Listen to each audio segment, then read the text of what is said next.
Welcome. This is Radio Pras.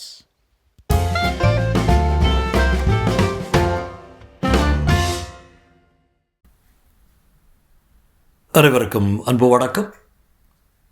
Rakhi ரங்கராஜனின் Jennifer அத்தியாயம் 47. ஜோசப்புக்கு என்ன ஆகுமோ என்ற கவலைகளில் மூழ்கியிருந்தவளை ஜெனிஃபர் என்ற குரல் எழுப்பியது. டாக்டர் அவள் எதிரே நின்றிருந்தார். சரி டாக்டர், நீங்கள் போய் ஜோசப்புக்கு டெஸ்ட்டுகள் எடுங்க என்றாள் அவள். டாக்டர் திகைத்தார். எல்லா டெஸ்ட்டும் முடித்துவிட்டு தானே வருகிறோம். என்ன?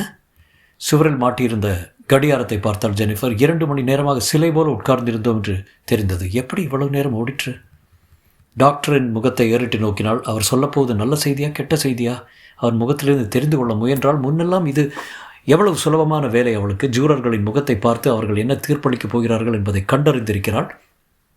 அப்படி ஒரு தடவை 2 தடவையா? 100 முறை என்ன 500 முறை கூட இருக்கும். ஆனால் இப்போதோ மனத்துக்குள் கொந்தளித்து கொண்டிருக்கும் குழப்பத்தில் டாக்டரின் முகத்தை பார்த்து எதையும் ஊகிக்க முடியவில்லை, எதையும் கண்டுகொள்ள முடியவில்லை. அவள் கால்கள் நடுங்கின. அவளால் அதை கட்டுப்படுத்த முடியவில்லை. டாக்டர் சொன்னார், உங்கள் பிள்ளைக்கு சப்டியூமல் ஹெமட்டோமா நோய் கண்டிருக்கிறது. புரியக்கூடிய விதத்தில் சொல்வதென்றால் மூளையில் கட்டி. திடீரென்று ஜெனிஃபரின் தொண்டை வற்றி உலர்ந்து விட்டது. குரலை வெளிப்படுத்த முடியவில்லை. மிடர் விழுங்கினாள். பேசுவதற்கு மீண்டும் முயன்றாள். அப்படியென்றால் அதாவது அவளால் வாக்கியத்தை முடிக்க முடியவில்லை. டாக்டர் குறுக்கிட்டார். பையனுக்கு உடனே ஆப்ரேஷன் செய்தாக வேண்டும். அதற்கு உங்கள் அனுமதி தேவை. என்ன இது? ஏதோ குரூரமான விளையாட்டு விளையாடுகிறார் இந்த டாக்டர். இதோ இன்னும் ஒரே நிமிஷம்தான் குபுக் என்று சிரிக்கப் போகிறார். சும்மா தமாஷ் பண்ணினேன், ஜோசப் ஜம் என்று இருக்கிறான் என்று சொல்லப் போகிறார். என் நேரத்தை வீணடித்தீர்கள் இல்லையா, அதற்காக உங்களை தண்டித்தேன் என்று சொல்லப் போகிறார். பையனுக்கு ஒரு கெடுதலும் இல்லை, நன்றாய் தூங்கணும், அவ்வளவுதான் என்று சொல்லப் போகிறார். அவன் வளர்கிற பையன் திடகாத்திரமாக இருக்கிறான். நிஜமாகவே உடம்பு சரியில்லாத நோயாளிகளை நாங்கள் கவனிக்க வேண்டாமா? எங்கள் நேரத்தை இப்படி நீங்கள் வீணாக்கியது நியாயமா என்று சொல்லப் போகிறார். அவளை பார்த்து புன்னகை செய்யப் போகிறார். பையனை வீட்டுக்கு அழைத்து போகள் என்று சொல்லப் போகிறார். டாக்டர் தொடர்ந்து பேசிக்கொண்டிருந்தார். அவனுக்கு சின்ன வயசு, திடமான தேகம், ஆகவே ஆப்ரேஷன் வெற்றிகரமாக நடக்கும்னு நம்புவோம். ஜெனிஃபரின் எண்ணங்கள் பித்து பிடித்து திசைக்கொன்றாய் ஓடின. என் குழந்தையின் மண்டையில் துளை போடப் போகிறார்கள். கூரான கருவிகளால் குத்தப் போகிறார்கள். ஜோசப்பை சித்திரவதை செய்யப் போகிறார்கள். என் கொலையை கூட செய்யப் போகிறார்கள். இல்லை இல்லை, சினத்துடன் வீறிட்டது அவள் குரல். என்னவா சொல்கிறீர்கள்? ஆப்ரேஷனுக்கு அனுமதி தரமாட்டீர்களா? நான் அவள் உள்ளம் குழம்பி தவித்தது. அவளால் சிந்தனை செய்ய முடியவில்லை. ஆப்ரேஷன் பண்ணவில்லை என்றால் என்ன ஆகும்? டாக்டர் சர்வசாதாரணமாக சொன்னார். குழந்தை இறந்து விடுவானுமா? ஏமா, பையனின் அப்பா இங்கே இருக்கிறாரா? வானர். அவள் நெஞ்சு அலறியது.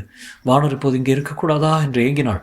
அவர் தன் இடுப்பை அணைத்துக் கொள்வாரே, அணைத்து கொண்டு எல்லாம் சரியாகிவிடும், ஜோசப் ஜம்மென்று ஆகிடுவான் என்று தைரியம் சொல்வாரே. அவன் அப்பா இல்லை என்றாள் இறுதியில். நான் உங்களுக்கு அனுமதி தருகிறேன் என்று சொல்லுங்கள், ஆப்ரேஷன் நடத்துங்கள். ஒரு ஃபாரத்தில் ஏதேதோ எழுதி அவளிடம் நீட்டினார் டாக்டர்.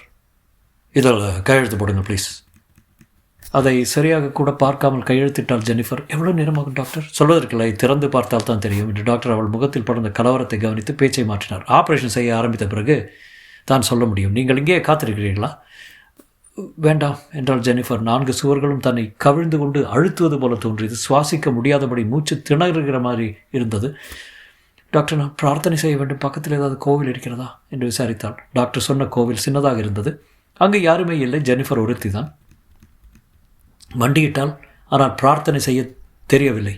இவ்வளவு நாளும் நான் தெய்வ பக்தி இல்லாமலே இருந்து வந்திருக்கிறேனே, இப்போது மட்டும் கடவுள் என் பிரார்த்தனைக்கு செவி சாய்ப்பாரா என்று எண்ணிக்கொண்டாள். மனத்தை அமைதிப்படுத்தி கொள்ள முயன்றால். கடவுளிடம் வாய்விட்டு பேச வேண்டும் என்று நினைத்தாள். ஆனால் அவளுடைய அச்சம் மிக வலுவானதாக இருந்தது. அவளை காலோடு தலை ஆட்டி படைத்தது. தன்னை கண்டபடி திட்டிக்கொண்டாள். ஜோசப்பை மட்டும் மெக்சிகோவுக்கு அழைத்து போகாமல் இருந்திருந்தால், அவனை நீர்சருக்கு விளையாட அனுப்பாமல் இருந்திருந்தால், அந்த மெக்சிகோ டாக்டர் ஒன்றுமில்லை என்று சொன்னதை நம்பாமல் இருந்திருந்தால், இது செய்யாமல் இருந்தால், அது செய்யாமல் இருந்தால் அவள் புலம்பிக் கொண்டாள். கடவுளிடம் பேரம் செய்தாள். தெய்வமே, என் குழந்தையை காப்பாற்று, நீ என்ன கேட்டாலும் தருகிறேன். கடவுளை திட்டினால், கடவுள் என்று ஒருவர் இருப்பது உண்மையானால், யாருக்கும் எங்கும் தீங்கும் செய்திராத ஒரு குழந்தை இப்படியா சோதனை செய்வார்? ஒரு பாவமும் செய்யாத குழந்தைகளுக்கு மரணத்தை கொடுக்கிற கடவுள் என்ன கடவுள் சேர்த்தி சிந்தனை செய்து களைத்து போய் அவள் மனம் இறுதியில் ஓய்வு கண்டது. டாக்டர் சொன்னது ஞாபகம் வந்தது. சின்ன வயது, திடமாக இருக்கிறான், ஆபரேஷன் வெற்றிகரமாக நடக்கும் என்று நம்புவோம்.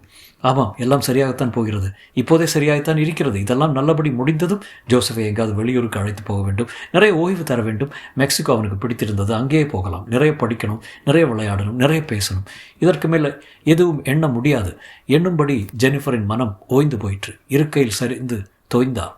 அவள் உள்ளத்தில் சூன்யம் நிரம்பியது. யாரோ அவள் தோளை மெல்ல தொட்டார்கள். நிமிர்ந்து பார்த்தாள், டாக்டர் தான். ஜெனிஃபர் அவர் முகத்தை பார்த்தாள். புரிந்துவிட்டது. எந்த கேள்வியும் கேட்க வேண்டிய அவசியமில்லை என்று புரிந்துவிட்டது. நினைவிழந்து கீழே விழுந்தாள். குறுகலான இரும்பு மேசை மீது ஜோசப் கடத்தப்பட்டிருந்தான். அவன் உடல் அமைதியாக இருந்தது. நிரந்தர அமைதியில், சாந்தமான நித்திரையில் ஆழ்ந்திருப்பவனைப் போல இருந்தது. இரகசியமான வெகு தொலைவான கனவுகள் அந்த அழகிய இளம் முகத்தில் நிறைந்திருந்தன. கதகதப்பான மெத்தையில் சுருண்டு மடங்கி அவன் படுத்திருந்தான். எவ்வளோ 1000 தடவை அவன் முகத்தை இந்த மாதிரி அவள் பார்த்திருக்கிறாள். மூச்சை திணற வரை வைக்கும் அன்பின் வேகத்தோடு எவ்வளவு தடவை இந்த முகத்தை கூர்ந்து கவனித்தபடி அவள் உட்கார்ந்திருக்கிறாள். இரவின் குளிரில் இருந்து அவனை பாதுகாப்பதற்காக எவ்வளவு முறை போர்வையை மென்மையாக செருகிவிட்டிருக்கிறாள். அவ்வளவு குளிர்ச்சியும் இப்போது ஜோசஃபின் உடலுக்குள் இறங்கிவிட்டது. இனி அவனுக்கு கதகதப்பு என்பதே கிடையாது. அந்த பிரகாசமான கண்கள் இனி ஒருபோதும் திறக்கப் போவதில்லை. ஒருபோதும் அவளை பார்க்கப் போவதில்லை. அந்த புன்சிரிப்பை அவள் ஒருபோதும் காணப்போவதில்லை. அவன் குரலை ஒருபோதும் கேட்கப் போவதில்லை. அவனுடைய சின்ன கைகள் ஒருபோதும் அவளை அணைத்துக் கொள்ளப் போவதில்லை. உடம்பில் ஒன்றுமில்லாமல் ஒரு போர்வையால் அவனை போர்த்தி இருந்தார்கள். டாக்டரிடம் ஜெனிஃபர், அவனுக்கு குளிரும், இன்னொரு போர்வை போத்துங்கள் என்றான். அவனுக்கு என்று ஆரம்பித்த டாக்டர் அவள் கண்களை பார்த்தார். ஆமாம் என்று நர்ஸின் பக்கம் திரும்பி, போர்வை கொண்டு வா என்றான். அந்த அறையில் 1/2 டஜன் நபர்கள் இருந்தார்கள். பெரும்பாலோர் வெள்ளை யூனிஃபார்மத்தில் இருந்தார்கள். எல்லாரும் தன்னிடம் ஏதோ சொல்வது போல் இருந்தது ஜெனிஃபருக்கு. ஆனால் என்ன சொல்கிறார்கள் என்பது அவளால் கேட்க முடியவில்லை. தான் அவர்களிடமிருந்து பிரிந்து ஒரு கண்ணாடி ஜாடிக்குள் அடைபட்டு இருப்பது போல் இருந்தது. அவர்களுடைய உதடுகள் அசைவது தெரிந்தது, ஆனால் சத்தம் கேட்கவில்லை. போங்கள் இங்கிருந்து என்று பெரிதாக கத்த வேண்டும் போல் இருந்தது. ஆனால் ஜோசப் பயந்து விடுவான் என்று பேசாமல் இருந்தாள். யாரோ அவளுடைய கையை பிடித்து உலுக்கினார்கள். அவள் பிரமை கலைந்தது. திடீரென்று அறையெங்கும் அலை போல பெரும் சத்தம் இழுத்து அத்தனை பேர் ஒரே சமயத்தில் பேசுகிற மாதிரி இருந்தது. டாக்டர் சொல்லிக் கொண்டிருந்தார். சவப்பரிசோதனை செய்தால் ஜெனிஃபர் அமைதியாக சொன்னாள், என் குழந்தையை தொட்டீர்களோ உங்களை கொலை பண்ணி விடுவேன். சொல்லிவிட்டு எல்லாரையும் பார்த்து புன்னகை செய்தாள். ஜோசப்பிடம் அவர்கள் கோபம் கொண்டு விடக்கூடாது என்று எண்ணியதே காரணம். அவளை அறையை விட்டு வெளியே செல்லும்படி ஒரு நர்ஸ் மெல்ல சொல்லிக் கொண்டிருந்தாள். ஆனால் ஜெனிஃபர் தலையை அசைத்து மறுத்தாள். என் குழந்தையை தனியாக விட்டு போக மாட்டேன். யாராவது விளக்கை அணைத்து விடுவார்கள். இருட்டென்றால் ஜோசப்க்கு ரொம்ப பயம். யாரோ அவள் கையை அழுத்தி பிடித்து கொண்டார்கள். சுருக்கென்று இன்ஜெக்ஷன் ஊசி குத்துவதை உணர்ந்தாள். ஒரு நிமிஷத்துக்கெல்லாம் அவளை பெரும் வெதுவெதுப்பு போர்த்தி கொண்டது. அமைதி மூடிக்கொண்டது. அவள் தூங்கி போனாள். அவள் கண் விழித்தபோது பொழுது சாய்ந்திருந்தது. ஆஸ்பத்திரியில் ஒரு சிறிய அறையில் அவள் படுத்திருந்தாள். அவள் உடைகளை களைந்து ஆஸ்பத்திரி கவனை அணிவித்திருந்தார்கள். ஜெனிஃபர் எழுந்து தன் உடையை அணிந்து கொண்டாள். டாக்டருடைய அறைக்கு சென்றாள். அமானுஷ்யமானதோர் அமைதி அவளிடம் குடிகொண்டிருந்தது. டாக்டர் அவளிடம், சவடக்க ஏற்பாடுகளை நாங்கள் செய்கிறோம், நீங்கள் சிரமப்பட வேண்டாம் என்றார். தேவையில்லை, நானே பார்த்துக்கொள்கிறேன் என்றாள் ஜெனிஃபர். அடுத்த 2 நாளும் எல்லா ஏற்பாடுகளையும் அவளை கவனித்துக் கொண்டாள். சவப்பெட்டி தயாரிப்பாளர்களிடம் தானே சென்று ஏற்பாடு செய்தால். சாட்டினில் லைனிங் கொடுத்த வெள்ளை பெட்டி ஒன்று தேர்ந்தெடுத்தால். கண்ணீர் வற்றிய கண்களோடு தன்னைத்தானே கட்டுப்படுத்தி கொண்டு வேலைகளில் ஈடுபட்டாள். என்னென்ன செய்தோம் என்று அவளுக்கே பிற்பாடு நினைவு வரவில்லை. அவள் உடலையும் உள்ளத்தையும் வேறு யாரோ ஆக்கிரமித்து கொண்டு அவளுக்காக எல்லா காரியங்களையும் செய்கிற மாதிரி இருந்தது. மனம் அடியோடு மரத்து போயிருந்தது. ஆனால் அதுவே அவளுக்கு ஒரு கவசம் போல் இருந்தது. பைத்தியம் பிடித்து விடாதபடி அவளை தடுத்து காத்தது. சவப்பட்டி தயாரிப்பாளர், உங்கள் பிள்ளைக்கு குறிப்பாக ஏதாவது ஸ்பெஷல் ட்ரெஸ் போட வேண்டும் என்று நீங்கள் விரும்பினால் எடுத்து வாருங்கள், நாங்கள் அணிவிக்கிறோம் என்றார். நானே அவனுக்கு ட்ரெஸ் போட்டு விடுகிறேன் என்றாள் ஜெனிஃபர். அவர் ஆச்சரியத்துடன் அவளை பார்த்தார். சரிம்மா, நான் என்று அவர் சொல்லி முடிக்குவன் ஜெனிஃபர் புறப்பட்டு விட்டார். பிரேதத்துக்கு உடை அணிவிப்பது என்றால் ரொம்ப சுலபமான வேலை என்றல்லவா இந்த அம்மாள் நினைக்கிறாள். அவருக்கு விந்தையாக இருந்தது ஜெனிஃபரின் போக்கு. தானே காரை செலுத்தி கொண்டு வீட்டை அடைந்தாள். வேலைக்காரி அழுதழுது சிவந்த கண்களுடன் ஓடி வந்து, ஜெனிஃபர் அம்மா என்று விம்மினாள். ஜெனிஃபர் அவளை பார்க்கவும் இல்லை, அவள் பேசியதை கேட்கவும் இல்லை. அவளை தாண்டி கொண்டு மாடிப்படியில் ஏறினாள். ஜோசப்பின் அறையை அடைந்தாள். தொடரும்.